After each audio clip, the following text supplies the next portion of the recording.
Hello everyone and welcome to our channel. If you love thrilling sci-fi adventures, you've come to the right place.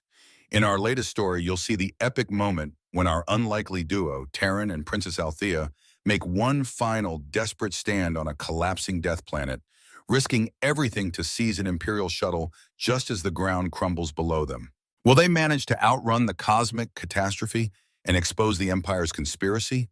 Or will they be lost in the planet's fiery demise? You'll have to listen to the whole tale to find out. Don't forget to hit that subscribe button and follow our channel for many more captivating sci-fi and fantasy stories. We'd also love to hear your personal opinions in the comments. What parts surprised or excited you the most? And where else do you love listening to stories like this? Leave us your thoughts and stay tuned for more high-stakes adventures. Taron had never imagined his life would come to this. Chained wrist to wrist with an imperial princess and exiled to a desolate world on the brink of destruction. Yet here he stood, blinking in the acrid dust of Ravaku 9, a world notorious for its toxic atmosphere, seismic unpredictability, and the hidden deposits of valuable minerals that had lured the Imperium's greed. The chain that bound him to Princess Althaea was a mere 30 centimeters in length, but it felt like the links weighed 1,000 kilos each. Every subtle motion one made was felt by the other, a forced intimacy that neither had asked for. Taron, once a pilot of renown among the frontier colonies, now found himself labeled a criminal for daring to cross into restricted Imperial airspace while on a classified mission of his own. Althaea, for her part, was the estranged daughter of Emperor Zoran. Her father had exiled her for the crime of advocating closer ties with humankind. Their short, clinking tether was the Imperium's twisted idea of penance, one standard galactic year chained together in the scorching mines of Ravaku 9, a place where the environment itself was as lethal as any executioner's blade. Around them, the reception bay of the enormous Imperial transport ship slowly powered down after landing. Glaring floodlights illuminated craggy formations of dark, iron-laced stone that jutted from the planet's crust like broken teeth. It was the kind of landscape Taron had only ever glimpsed in old smugglers' tales and contraband images. Violent storms, blistering winds, and a sky perpetually bruised by swirling, noxious clouds. From overhead observation windows, Taron could see swirling cobalt lightning in the upper atmosphere. If the planet's legendary storms kicked up at the wrong moment, their first day here could easily be their last. Standing a few paces away, Princess Althaea made no attempt to conceal her disgust. Her robes, once elegant, embroidered garments symbolizing her exalted status, had been replaced by coarse, functional attire fit for the mines. Even so, the regal bearing in her posture and the sharp, defiant gleam in her sapphire-flecked eyes remained. When Taron tugged experimentally at the chain, testing its flexibility, she let out a sharp hiss and fixed him with an imperious glare. "Do that again," she warned, her tone clipped, "and these guards might find a reason to tighten the pain sensors." She was tall, with obsidian hair braided close to her scalp, and pointed ears that bore delicate tattoos commemorating her lineage. Under different circumstances, Taron might have found her poised grace compelling. As things stood, her station felt like yet another barrier in an already impossible predicament. Commander Revik, a gaunt man with pale, elongated features marked by the distinct scale-like ridges of Aurelian nobility, stepped forward. He wore the polished armor of the Emperor's elite guard, and his lipless mouth curled into a smirk as he regarded the two prisoners. "Captain Taron," he said, nodding at the human, "and Princess Althaea, welcome to your new home. You understand your sentences, I trust. A year on Ravaku 9, laboring side by side in the mines. No contact with the outside world, no attempts to break the chain, and no circumventing the security protocols that ensure your compliance." His eyes flashed with sadistic satisfaction. "There is no technology on this planet capable of severing those links, so I suggest you find a way to cooperate. Survival here, after all, requires a certain team spirit." Taron forced his mouth into a thin smile. "Your generosity knows no bounds, Commander." He didn't bother hiding the sarcasm. The sooner he got out of Revik's sight, the better. He could feel the pilot's instinct in his gut, telling him to gauge every route and resource, to keep an eye on crucial details. He had not ended up here by chance. His arrest and the contrived narrative about him violating Imperial space had been suspicious from the start. Now, chained to the Emperor's rebellious daughter, the puzzle pieces were beginning to form a picture. Someone wanted them both gone, quietly and without fanfare. Althea's chains rattled as she stepped forward, her voice low enough that only Taron could hear. This is a death sentence. My father thinks he's disciplining me for my so-called treason. But if the rumors are true, Ravakuni-9's core is close to critical collapse. We're being dropped on a planet that's already dying. Taron felt a chill race up his spine despite the oppressive heat of the docking bay. He had heard whispered rumors too, both in shady taverns and from frightened Imperial courtiers who occasionally defected to the frontier. Ravaku 99's long-range scans had shown steady tectonic breakdown. How long did they have? Months? Or mere weeks? Before Taron could respond, the cargo ramp thudded open, revealing the swirling orange haze of Ravaku's toxic surface. Guards prodded them from behind. He and Althea were marched down into the furnace-like heat, breathing in sulfur-laced air that made the lungs seize in protest. A squat figure awaited them, wearing battered environmental gear and sporting a harsh, worn expression. This was Foreman Morik, if Taron recalled the name from the transport's briefing. The man's left arm had been replaced with a mechanical prosthetic that squeaked under stress, and a jagged scar ran from his temple to the corner of his mouth, a testament to how lethal the environment had already been. "Welcome to the end of the galaxy," Morik said by way of greeting, his voice muffled by a respiratory filter. "I'm under strict orders to put you both to work immediately. My advice, don't cause trouble. Nothing here cares about your rank or your defiance. The storms or the quakes will bury you eventually." With that cheerful introduction, he jerked his thumb toward a rickety transport crawls designed to brave the swirling dust storms. Taron and Althea exchanged a tense look, silently acknowledging the cruelty of their predicament. Then, with the chain between them clinking ominously, they climbed into the transport, heading toward a new life of forced labor under a sky that glowed with the dying breath of a hostile world. They arrived at a ramshackle settlement on the outskirts of Ravakunai-9's principal mining colony. The structures here seemed like afterthoughts, assembled from prefabricated alloy panels and topped with leaky domes meant to keep out the worst of the toxic storms. Dust as fine as powdered glass seeped in through every crack, coating the walkways and drifting in the stale air like a persistent ghost. Taron couldn't decide which was more grating, the ceaseless hum of environmental scrubbers trying to make the air marginally breathable, or the unremitting tension of having Princess Althaea just half a step away at all times. Foreman Morik didn't bother offering a tour. He led them directly to the workers' barracks, essentially reconditioned cargo containers stacked 2 stories high, connected by narrow catwalks. "This unit's yours," he said, keying open a heavy hatch that groaned in complaint. "Keep your heads down, do your shifts, and maybe you'll live through the next quake." He paused, his mechanical arm twitching. "And if you two fight, remember the chain. You'll both end up bloodied." With that warning, he stalked off, evidently too busy or too indifferent to watch them settle in. Their assigned quarters were no more than a cramped metal cube, scoured by heat and reeking of old sweat. A single bunk was bolted into one wall, presumably expecting them to coordinate who got rest and who stood or sat, an absurd arrangement but typical of the Imperium's disregard for comfort or dignity. A flickering overhead light bathed the interior in sickly yellow. Althea's lips tightened. She pulled at the chain, moving away from Taron as far as it would allow, which was not far at all. Taron exhaled. "Look, Highness, I don't like this any more than you do," he said as evenly as possible. He had no illusions about bridging the gap between them easily. His experiences with the Imperium's social elite had been uniformly unpleasant. But unless they wanted to kill each other in the next 48 hours, they needed at least some modus vivendi. "I'm not a savage. We can figure out a system for everything." Althea arched a finely shaped brow. "Everything, including bathroom breaks and sleeping, presumably." She folded her arms, tension evident in the way her shoulders drew tight beneath the coarse fabric of her new uniform. Her amber eyes, flecked with subtle turquoise, were a sharp contrast to the gloom, reflecting a regal confidence that might have been impressive under kinder circumstances. "I'm Princess Althaea of House Visarion, and I was educated to command armies, not to share a chain with a renegade pilot. But," her voice softened, if only slightly, "I accept that we are stuck together. For now." The unspoken undercurrent was she would look for a solution to break free of the chain or the planet as soon as possible. Taron nodded. I'm Captain Taron Kale, he said, forcing a calm civility. Ex-captain, I suppose. I had a ship, but it's gone now, thanks to your father's enforcers. I also suspect we're both scapegoats in some larger game.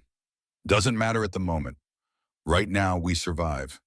He studied her face, which remained unreadable. Then, with a glance at the single bunk, he sighed. Let's plan shifts. I'll take the floor for tonight. We'll have to coordinate movement so we don't yank each other around.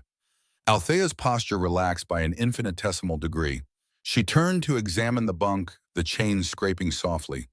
Agreed, we can't kill each other if we want a chance to uncover the truth behind our imprisonment. The only question is who orchestrated it. Taron sensed genuine curiosity in her voice, maybe even a flicker of fear.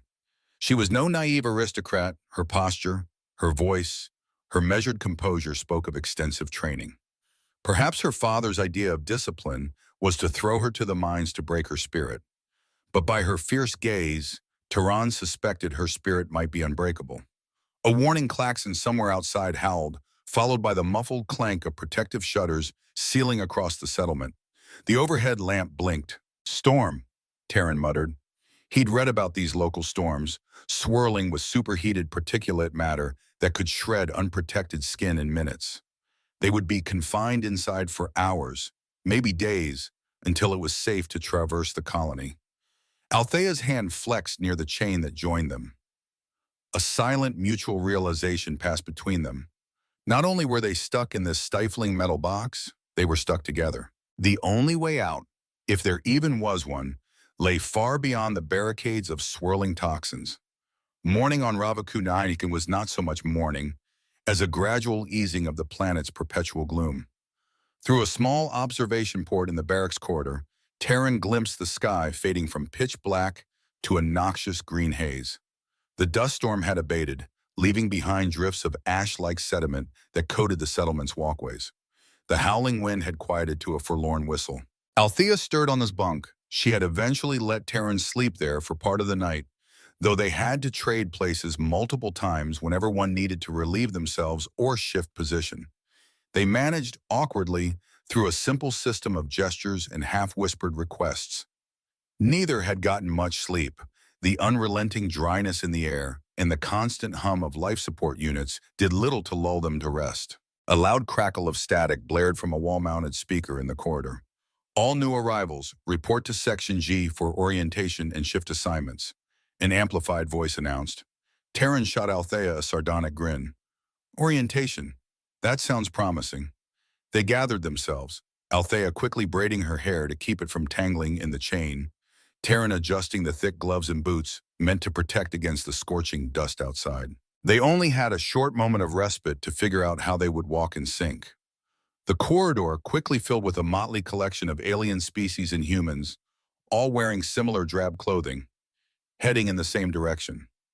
Some looked at Taron and Althea with blatant curiosity. Chained prisoners weren't entirely unusual in Imperial penal colonies, but it was rare to see a pair forced to share the same chain, especially a pair comprised of a human man and an Aurelian princess. Orientation took place in a clearing between half-constructed storage silos. A tall, spare man wearing an environmental mask presided over the gathering. Taron recognized him as Commander Revik's deputy, Lieutenant Viren. He began listing essential regulations, daily work quotas, safety protocols, rations distribution. With every bullet point, Taron felt the chain around his wrist weigh heavier. They would be expected to handle ore processing, deep mining tasks, or mechanical repairs, all in tandem. If either of them slacked, it would reflect on them both. The penalty for failing to meet daily quotas was the dreaded conditioning modules attached to the chain, devices that could deliver crippling jolts of pain at a guard's command. It's barbaric, Althea whispered under her breath, her eyes flashing in anger. Taron nodded minutely, also noticing how even the seasoned criminals around them flinched at the mention of the conditioning modules. The Imperium had perfected pain as a deterrent. One well-timed demonstration was usually enough to keep the entire workforce pliant. They were herded like cattle to processing stations built into the side of a mined-out canyon. Immense conveyor belts trundled lumps of raw stone into enormous crushers, the noise a deafening grind that made speech nearly impossible. Thermal vents pumped scorching air into the area, raising the temperature beyond stifling. At a battered workstation, Foreman Morik scowled as he scanned a data slate. Princess Althaea, Captain Taron, is it? You're assigned to pre-sort Station 8. He jabbed a thumb over his shoulder. Your job is simple. Separate the workable ore from the slag. Move quickly or you'll be here all night. Moving in clumsy unison, Taron and Althaea climbed a steel walkway to the station, where a continuous stream of rubble churned along a belt. The smell of pulverized minerals, combined with the scorching dryness, made Taron's eyes water. Althaea coughed into her sleeve. Great, Taron muttered. We pick out lumps of ore until our arms fall off. And if we're not fast enough, he didn't have to finish the thought. Althea's expression spoke volumes about her dislike for the system. They began, fumbling at first. Every time Taron reached for a piece of ore, Althaea would shift, causing the chain to jerk. Twice they nearly spilled valuable lumps back onto the conveyor. The drudgery of the process was made worse by the unrelenting heat. Their clothes soaked in sweat, dust coated their throats, and the entire operation felt Sisyphean. Every minute, new rocks rumbled along, requiring attention. The other laborers seemed too mired in their own tasks to offer help. They were all in survival mode, apparently trusting no one. Althaea eventually found a rhythm. Her heightened senses, trained from childhood to observe details and parse complexities, picked out the more valuable minerals. She flicked them into a separate tray, each piece gleaned from the torrent of crushed stone with surprising efficiency. Taron, meanwhile, used his practiced reflexes, honed by years in tight fighter cockpits, to catch the smaller fragments and deposit them before they fell off. Together, they became more productive than any single worker might have been. The dynamic was strangely intimate, a forced synergy that neither openly acknowledged, but both exploited to ease the burden. When the conveyor finally screeched to a halt for a midday break, Taron realized his muscles were trembling from the strain. Althea's eyes gleamed with exhaustion and defiance in equal measure. If we keep this up, she said quietly, we might just meet quota every day. That means no conditioning modules, at least. She tried to keep her voice neutral, but Taron sensed a hint of guarded optimism. But it won't get us off this planet, he replied. We need information. Why send us here if Ravaku 9 is truly collapsing? And if they want us dead, why not execute us outright? Althaea stiffened, glancing around to ensure no guard was in earshot. Because a slow death in a disastrous mining accident creates fewer political complications. For a fleeting moment, Taron thought he saw a trace of fear in her regal gaze. We need allies, she concluded. Someone who knows more than what these official announcements claim. Taron agreed. Surviving the day-to-day grind was only the first step. If they hoped to thwart whatever conspiracy had cast them into this pit, they would need to unravel the motives behind it and figure out how to escape before the planet tore itself apart. The next few days blurred in a haze of labor and adaptation. Taron and Althaea found that the chain forced a closeness that was both exasperating and, in odd moments, strangely comforting. They learned how to move in concert. Taron kept track of how Althaea shifted her balance, and Althaea began to anticipate Taron's quick reflexes. In the cramped sleeping area, they divided the bunk in shifts, an uneasy truce that at least allowed them to rest without tangling in the chain. It was a life of stripped-down necessity. They spoke little at first, beyond the bare minimum to coordinate. But even that minimal interaction bred a cautious kind of intimacy. Amid the backbreaking routine, they gleaned tidbits of rumors. Over breakfast rations in the dingy mess hall, a poorly ventilated chamber that smelled of stale sweat and nutrient paste, they overheard talk of Ravaku Naranyena's intensifying seismic activity. A miner with scarred ridges across his brow claimed that fresh data from deep-core sensors indicated an uptick in tectonic shifts far beyond normal. Another murmur suggested supply ships had started arriving less frequently, as though the Imperium were gradually withdrawing resources.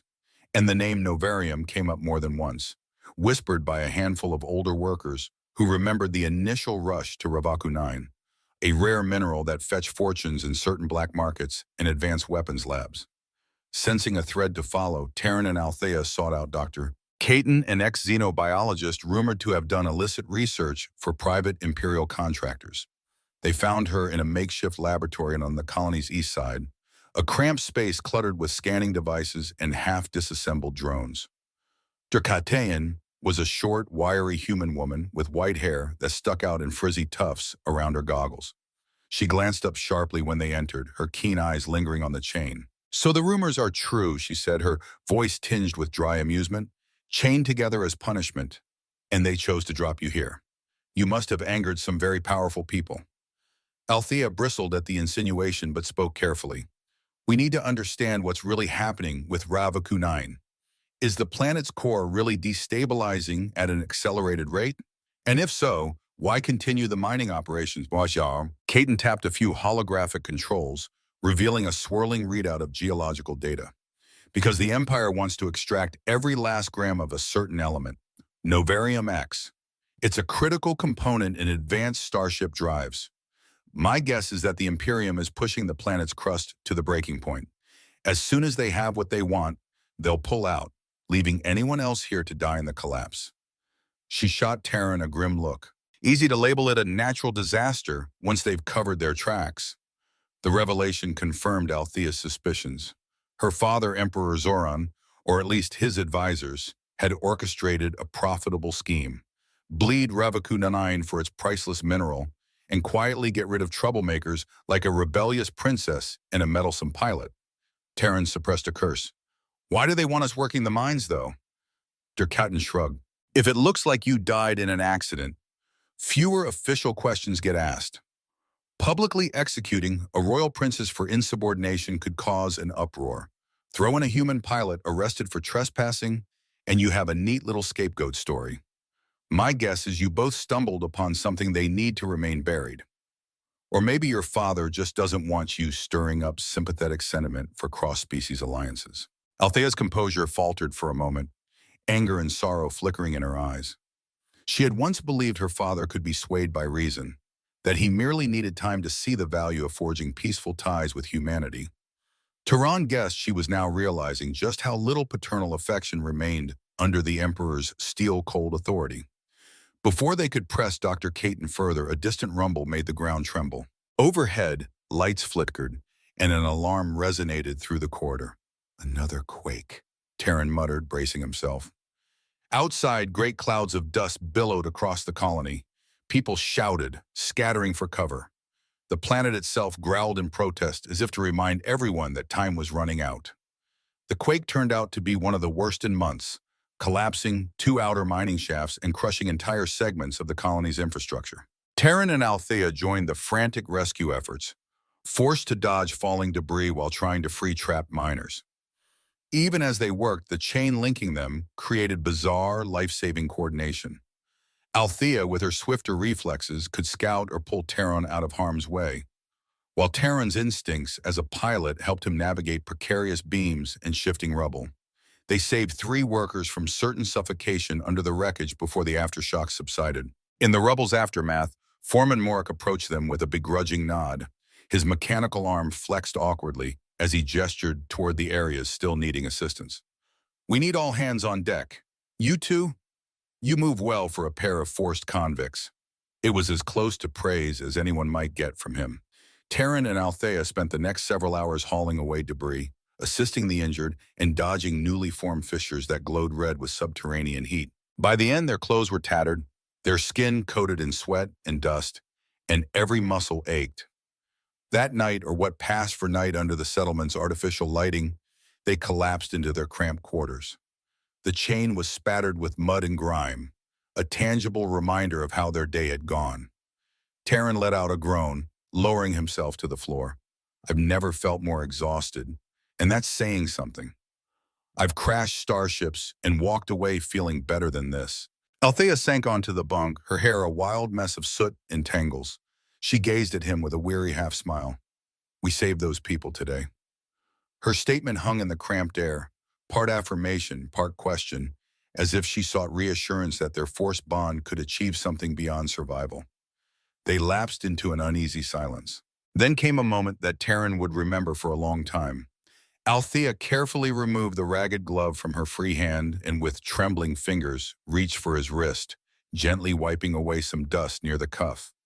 It was an oddly intimate gesture. He felt the warmth of her touch, the sincerity behind the motion, and for the first time he recognized the woman behind the title. The daughter living in the shadow of an emperor she was beginning to fear and resent. Exhaustion soon overcame them. Taron leaned against the wall, drifting into a fitful doze, while Althea tried to position herself on the bunk so the chain wouldn't yank him awake.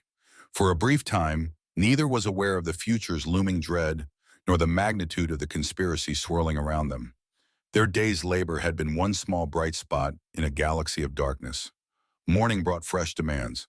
The settlement's administrators, under Commander Revik's remote oversight, redirected labor crews to shore up weakened corridors and retrieve equipment from collapsed sectors. Whispers circulated of an upcoming inspection by higher-level Imperial representatives, though it was unclear whether Emperor Taron himself would appear. Anxiety rippled through the colony. If the planet was truly on the brink, such an inspection could either signal a last-minute rescue or a final, damning verdict. Amid this tension, Taron and Althaea decided they needed more than rumors. They needed hard evidence. If they could gather proof that the Imperium was deliberately destabilizing Ravakun 9 to extract Navarium X, they might blackmail their way to freedom or at least alert outside forces.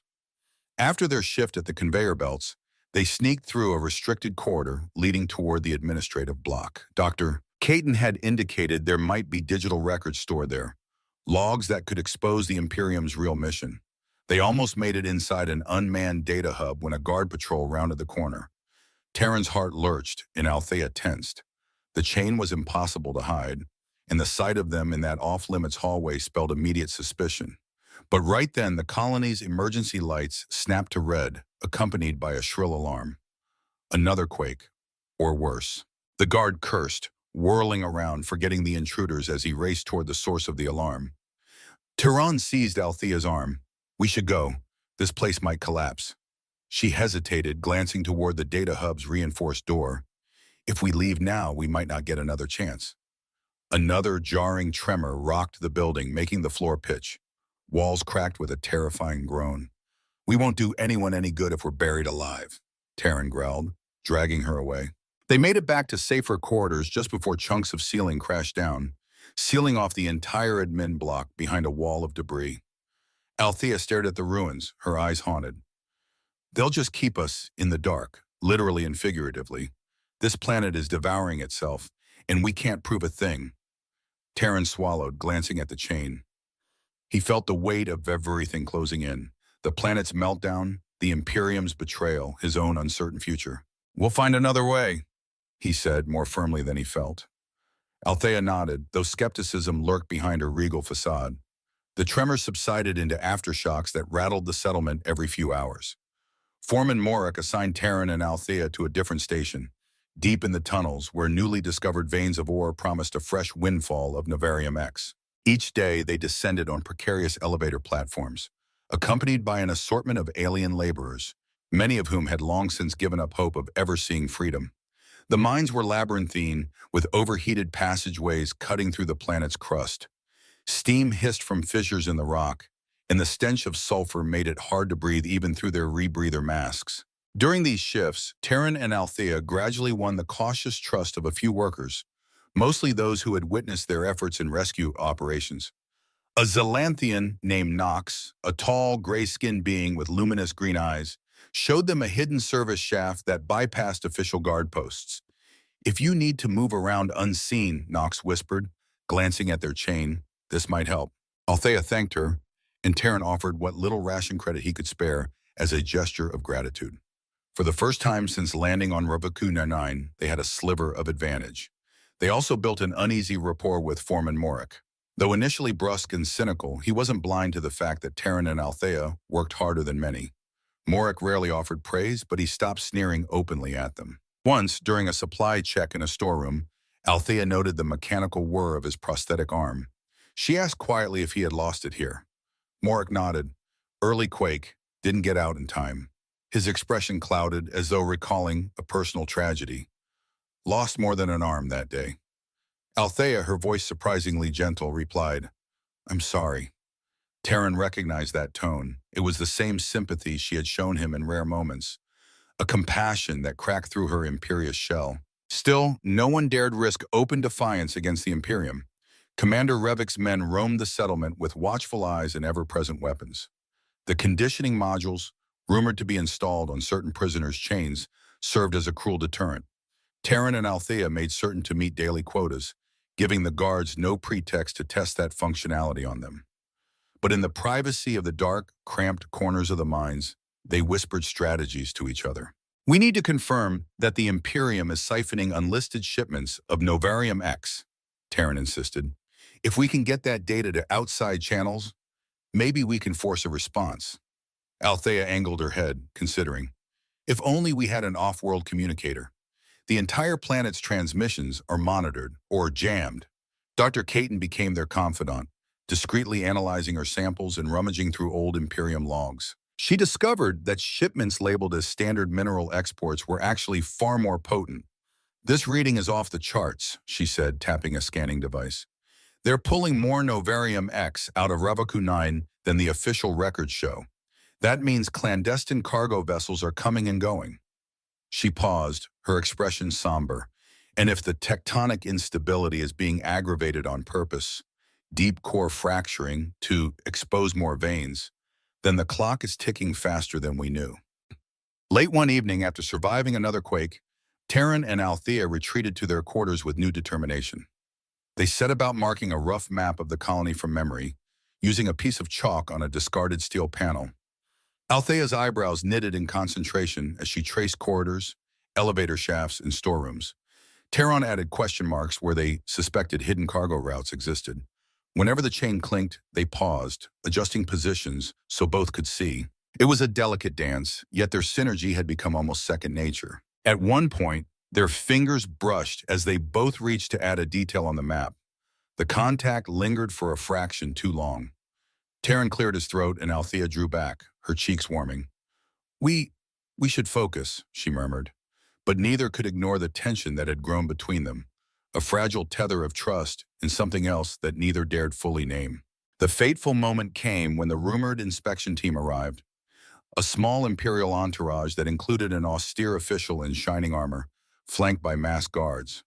Word spread like wildfire. These visitors were high in Emperor Zoran's confidence, possibly with direct orders regarding the planet's future. The settlement was forced into a flurry of superficial cleanups. Broken equipment was hurriedly swept aside, and the battered walkways were patched just enough to look passable. Taron and Althaea watched from behind a semi-collapsed mineral silo as the official's shuttle touched down. Venting thrusters scattered thick red dust in swirling arcs, and the official, an Aurelian lord who introduced himself as Lord Sarthon, stepped out onto the platform. Commander Revik greeted him with the kind of stiff salute that betrayed reverence. A short exchange followed, but Taron couldn't make out the words over the roar of engines. All he could see was Revik's thin-lipped smile and Sarthon's curt nod, as though they were confirming some clandestine arrangement. "Whatever they decide will shape our fate," Althaea whispered. Taron nodded grimly. If Revaku 9 was about to be condemned, the Imperium might accelerate extraction and leave them all to die. If, however, there was still profit to be squeezed out, they might be forced into even more dangerous tunnels. In either scenario, Taron and Althea's lives balanced on a razor's edge. Thanks to Nox's tip, they maneuvered through the hidden service shaft to eavesdrop on a conversation in one of the sealed briefing rooms. Pressing themselves against a vent grate, they strained to hear muffled voices.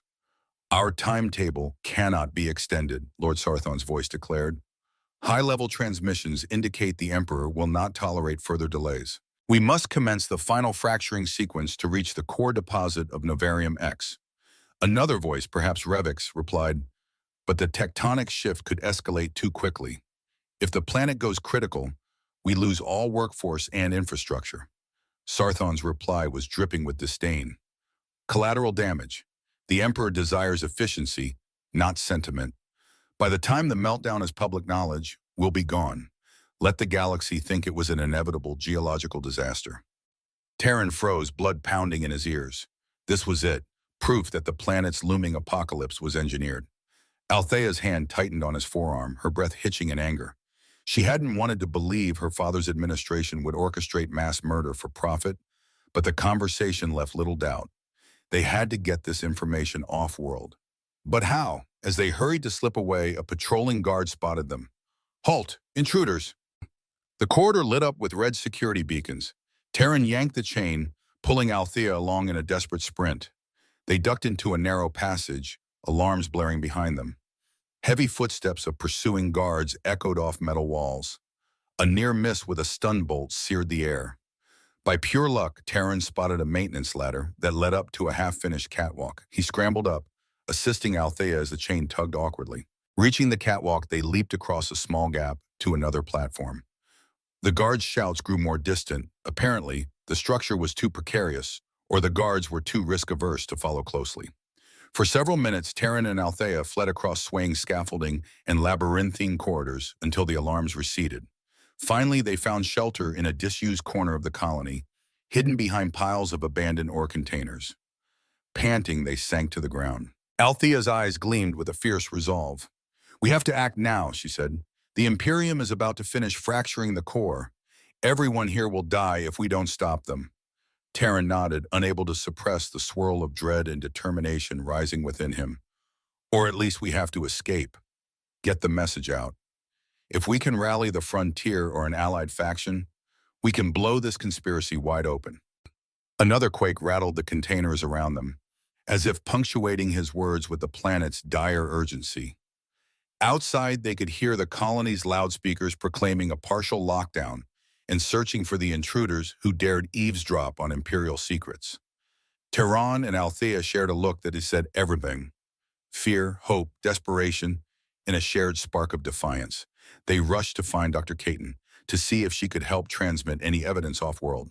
The scientist's cramped lab was a chaos of half-organized data crystals, scanning equipment, and battered monitors that flickered in and out of functionality. At their entrance, Dr. Caton's eyes widened. "You look like you've outrun a squadron of war mechs," she remarked dryly, taking in their disheveled hair, dust-covered clothes, and the chain that hung between them like a battered lifeline. "You're not far off," Taron muttered. He and Althea quickly relayed what they had overheard, that the Imperium would forcibly fracture the planet's core to extract massive amounts of Novarium X before letting Ravaku 9 collapse. Dr. Caton swore under her breath, rummaging through her lab drawers. "I have partial data on these extraction frequencies. If I match them with geological analysis, we can prove the meltdown is no accident." She paused, giving them a significant look. "But it won't matter if we can't broadcast it off-world, and the Imperium blocks all unauthorized transmissions from the surface." Althea lifted her chin in the way that used to signal her royal authority, though here it meant only that she still had the courage to act. "There must be an official communications hub," she said, "one used by these Imperial inspectors or high-level staff. Something powerful enough to break through the jammers." Dr. Caton nodded. "Yes, the main administrative tower. But it's locked down tighter than a warship's vault." Taron paced the cramped floor, the chain scraping with each turn. "We'll need infiltration. Maybe Foreman Morick can be persuaded to provide passcodes or at least a route in. He might care enough about saving lives to help." Dr. Caton smirked ruefully. "Good luck. Morick's loyal to the wages of fear. He lost his arm here, sure, but it's not clear if that's enough to turn him against the Imperium." With the settlement on high alert, sneaking around was even more hazardous than before. Taron and Althea had to time their movements with shifts and guard rotations, using Nox's hidden passages. Through these cramped, half-flooded tunnels, they squeezed past pipes venting scalding steam. The chain nearly snagged a half-dozen times, forcing them to move at a snail's pace. Every clang of metal made Taron's heart pound, convinced that at any moment a guard's flashlight would catch them, crouched in some corner. Eventually, they found Morick in an upper-level storeroom, taking inventory of emergency supplies. He regarded them with exasperation, glancing at the door. "You two are the talk of the colony," he grumbled, but it was more resigned than angry. "Commander Revik wants you both locked up for trespassing in restricted areas. Care to explain yourselves?" Althea took a breath, and Taron saw the regal persona slide effortlessly into place. "We know about the plan to fracture the core for Novarium X," she said calmly. "We also know that means death for all of us. We need help accessing the administrative comm system so we can warn outside forces." Morick stiffened, a mix of fear and frustration crossing his scarred face. You realize that if you push this, Revik and his men will come down on me too. They've let me keep some autonomy because I keep the workforce in line. His mechanical hand flexed involuntarily, metal fingers curling. Taron's jaw tightened. So you're willing to stand by while hundreds, maybe thousands, die in the meltdown? A tense silence ensued. Then Morik exhaled and glanced at Althea. Princess, I'm old enough to remember when your father was more than a figurehead for Imperial greed. If this meltdown is as imminent as you say, he set down the inventory device. I might not be able to save everyone, but I can open a path for you to reach the comm tower. You'll have to handle the rest yourselves. Althea nodded, relief touching her features. Help us, and we'll do everything we can to stop this atrocity, or at least make sure the Imperium can't sweep it under the rug. Morik's gaze flicked to the chain linking them, and his lips twitched with bitter amusement. You two, an unlikely duo if there ever was one. Fine, but if anyone asks, I had no part in this. Armed with Morik's override codes, Taron and Althea made their move under cover of an artificial night cycle. The administrative communications tower loomed above the settlement like a silent sentinel, its upper spire piercing the toxic sky. A single elevator provided direct access to the top floors, but it was guarded and an ID chip was required. Morik's codes got them into a maintenance stairwell that wound its way upward, bypassing the main security scanners. They ascended stealthily, the chain clinking softly in the claustrophobic staircase. Red emergency lights cast deep shadows, giving every corner an ominous cast. Twice they had to duck into an alcove while patrols swept by, bootsteps echoing in the metal shaft. Taron's pulse throbbed in his temples. One misstep, and it would all be over. The only solace was Althea's unwavering composure. She might be trembling inside, he couldn't tell, but outwardly she held her head high, jaw set, focused on the mission. The forced closeness now felt like an asset. They could communicate in faint whispers and gestures, trusting the chain to keep them in sync. Finally, they reached the comm center, a reinforced chamber lined with terminals, screens, and antenna relays. The door had a sophisticated lock requiring both passcodes and biometric confirmation. Althea keyed in Morik's override. The console beeped in protest, but after a moment of digital whirring, the door slid open. Taron let out a tense breath. They slipped inside, sealing the door behind them. Within, the hum of machinery filled the air, and overhead screens flickered with data from across Ravaku 9. Seismograph readouts, shipping manifests, weather patterns. A large projection displayed the planet's cross-section, an alarming swirl of red and orange that indicated massive tectonic upheaval. Taron spotted an open comm station near the back. This is it, he whispered, quickly pressing keys to access any external frequencies. Althea leaned over, sharing the cramped console with him. They each typed in credentials, fumbling occasionally because of the chain, but managing all the same. Caton had entrusted them with a compact data crystal containing all her findings, proof of the Imperium's forced fracturing. Taron inserted it into the console, rapidly uploading. We have to send this to every relevant channel. If we spam enough frequencies, maybe one will break through the Imperium's blockade. Althea nodded, her gaze darting to the main door as if expecting an immediate response from security. They initiated the data transfer, setting it to piggyback on any official signals that left the tower. For a moment, Taron's heart leapt, the progress bar inched forward. Then alarms blared, and the console's interface flashed with angry red text. Transmission blocked. Authorization required.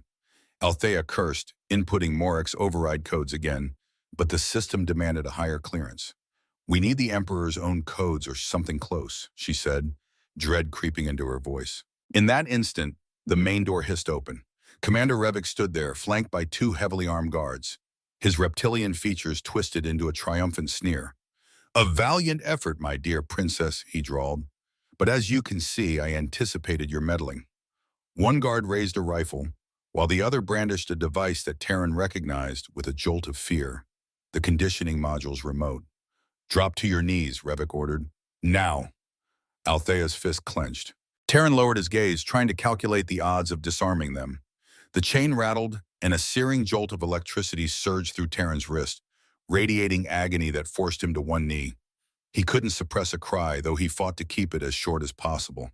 Althea gasped, the same pain coursing through her as well. The guard pressed the remote again, and white-hot torment flooded them both until spots danced in Taron's vision. When the torture ceased, Revik strode forward. "It's unfortunate it had to come to this," he said coldly. "But your father, Princess, has decreed that your actions be neutralized.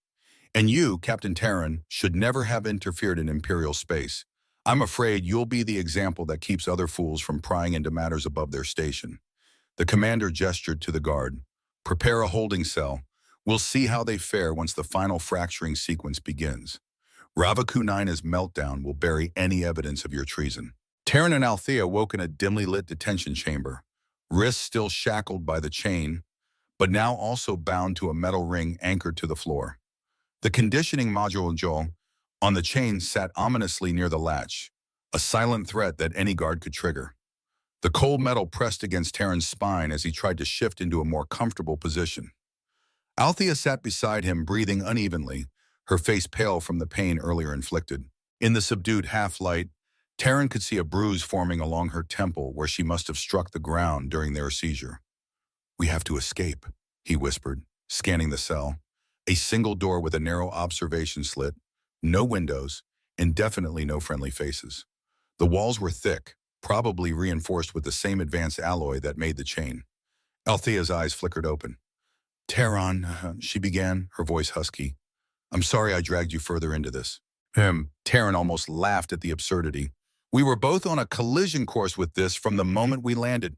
Don't start taking blame for the Imperium's sins." Their whispered conversation was interrupted by a series of tremors that rattled the entire tower. Overhead lights flickered. Taron could feel the planet's wrath intensifying. If Revik truly intended to complete the fracturing, it was only a matter of time before Ravakun 9 tore itself apart. The cell door slid open after a few minutes, revealing Commander Revik himself. He stepped inside, flanked by a single guard with the drawn weapon. "We're nearly at the final extraction. The meltdown will be unstoppable, but I thought you might like a parting glimpse at your failure." He tapped a console embedded in the wall, and a holographic feed blinked to life, showing the planet's surface around the colony. Geysers of flame erupting from cracks, heavy machinery drilling deeper than ever before, and transport ships loaded with cargo containers presumably full of Navarium X. On another feed, Taron saw battered lines of workers, human, Aurelian, and other species, being herded into sublevels that looked dangerously unstable. He gritted his teeth. They were sacrificing the laborers as they rushed to squeeze out the last bit of precious ore. Althea's eyes flashed with rage and sorrow. "This is monstrous," she breathed. Revik smiled, feeding on her anguish. "Indeed, yet it's the Emperor's will.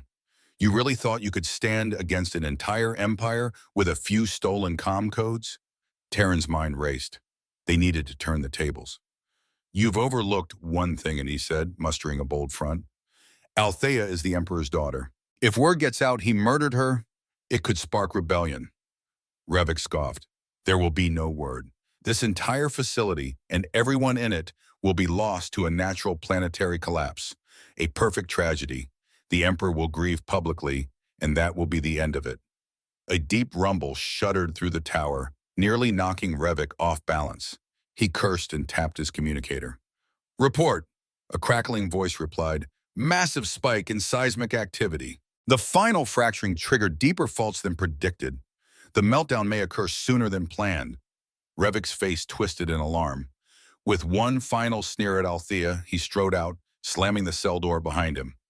The guard followed, leaving Taron and Althea alone again, but the feed stayed on, displaying Ravakunaina's accelerating demise. Althea closed her eyes, fighting despair. Then she drew a ragged breath. "We can't just sit here. We must find a way out. If I can reason with my father." Taron gave her a sad look. "You think he'll listen after all this?" Her lips pressed into a thin line. "He has to.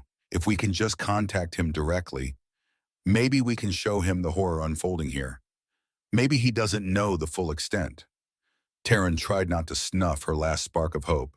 "If that's our plan, we need to break free and override the comms again, or get to a ship. The meltdown clock is ticking." Fortune or fate intervened when a colossal quake shook the tower to its foundations. Taron and Althea felt the floor drop beneath them in a lurch that might have broken bones if not for the chain's tension. Lights popped, showers of sparks rained down, and the high-pitched scream of structural metal folding under stress filled the air. A chunk of the ceiling tore free, slamming into the guard station outside the cell. A moment later, where the overhead security panel flickered and died. Taron realized with a jolt that the door had lost power. Perhaps the locking mechanism was offline. He worked quickly, sliding over to examine the door's control pad. Althea steadied him, ignoring the chain's awkward angles. The pad spat sparks but remained physically intact. Using a piece of snapped metal from the rubble, Taron pried open the cover.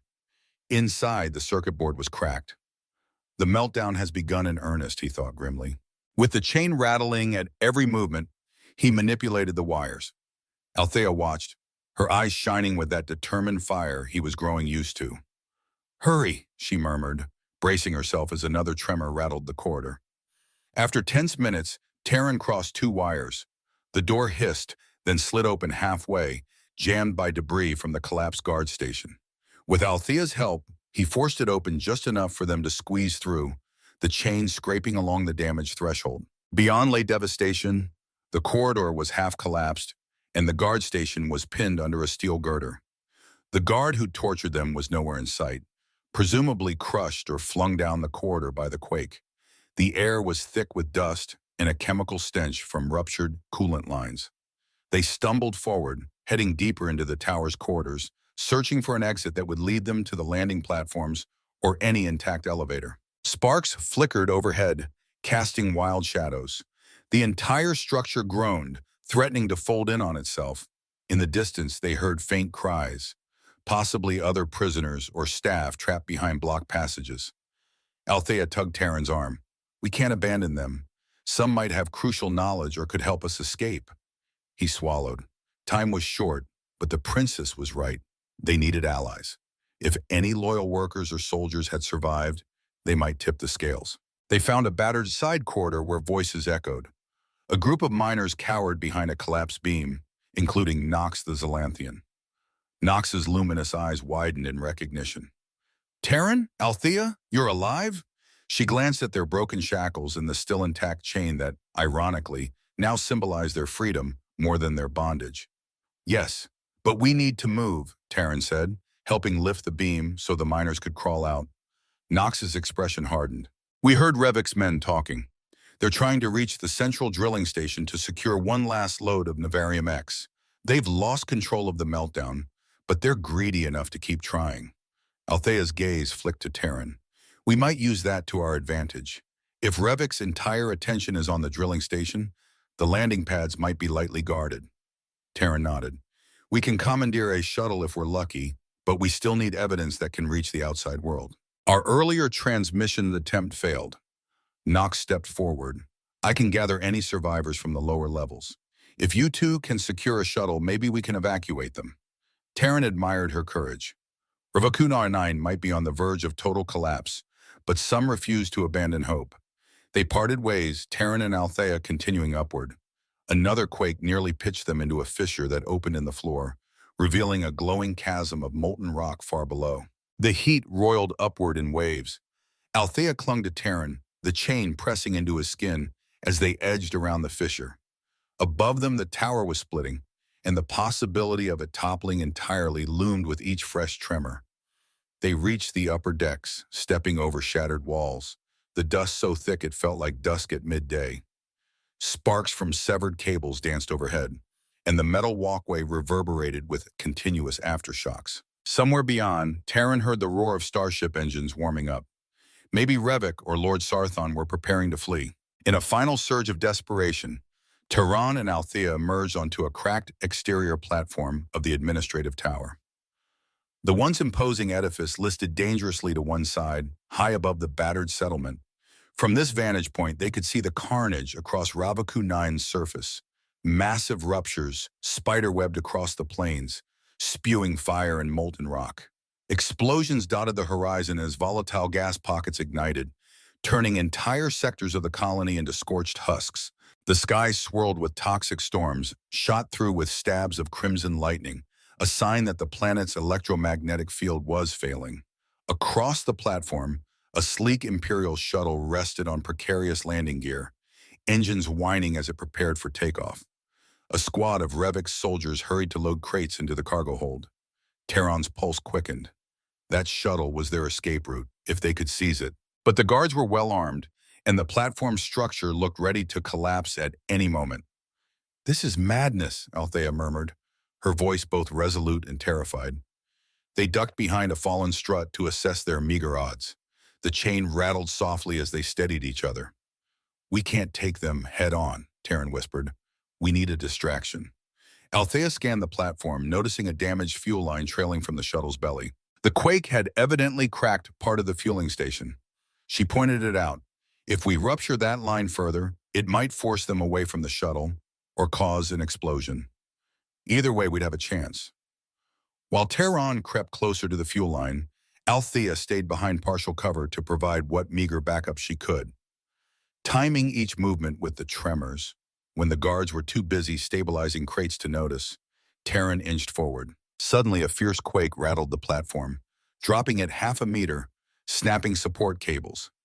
Panicked shouts erupted as one guard lost his footing and tumbled into a gaping chasm. The others scrambled for cover, momentarily forgetting the crates. Taron seized the moment, plunging a broken metal rod into the compromised fuel line.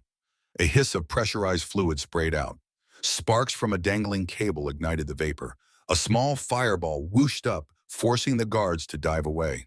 In the ensuing chaos, Althea charged forward, chain rattling at her side, delivering a swift strike to the nearest guard's helmet.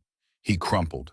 Two more swung their rifles around, but Taron lunged under their line of fire, hooking the chain around one guard's weapon to yank it aside.